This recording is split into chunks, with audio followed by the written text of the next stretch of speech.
BNP chairperson, সাবেক 3বারের প্রধানমন্ত্রী, বাংলার রাখাল রাজা,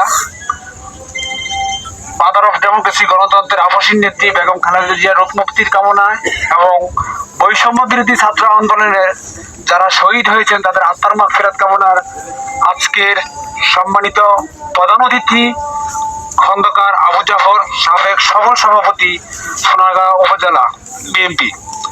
আর উপস্থিত আছেন বিশেষ অতিথি হিসেবে অ্যাডভোকেট আব্দুর রহমান রহিম, সাধারণ সম্পাদক, সোনারগাঁও উপজেলা বিএনপি। আর উপস্থিত আছেন মোহাম্মদ রমজান আলী সরকার, সাবেক সভাপতি, সন্মানদী ইউনিয়ন বিএনপি। আর উপস্থিত আছেন মোহাম্মদ নজরুল ইসলাম, সাবেক সভাপতি, সন্মানদী ইউনিয়ন যুবদল।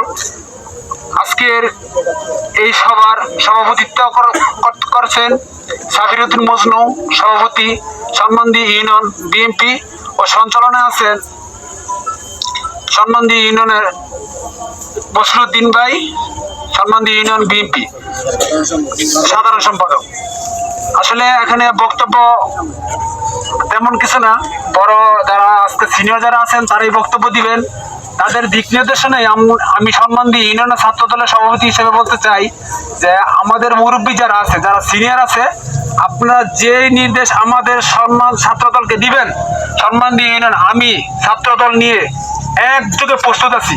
তবে আমার একটি কথাই আমি বলবো, সিনিয়র নেতাদের বা সিনিয়র ভাই দাদা হন যাই হন, দলের ভিতরে কিছু দুষ্কারী ঢুকে গেছে দলকে বদনাম করার জন্য। ওইদিকে আপনারা খেয়াল রাখবেন, আমরা দুষ্কারীদের কোনো দলে জায়গা দেব না। আমাদের দল আপসহীন দল, আমাদের দল কখনো দুর্নীতি দল না, আমাদের দল গণতন্ত্রের দল। এই আমাদের নেত্রী গণতন্ত্রের জন্য উনি কিন্তু মিথ্যা মামলায় 2 কোটি টাকার মিথ্যা মামলায় এত 434 দিন বা কম বেশি হতে পারে জেল খাটছে, তারপরে উনি কিন্তু বিদেশে পলায়ে যান নাই। আর আজকে এই স্বৈরাচার ফ্যাসিস্ট সরকার হাজার কোটি টাকা লুটপাট করে, তার নেতা কর্মী লুটপাট করে সে কিন্তু আজকে পালিয়ে গেছে। আজকে যদি সে ভালো কাজ করতো, আজকে যদি খালি ভালো কাজ করতো, তাহলে সে কি করতো? আজকে দেশে থাকতো।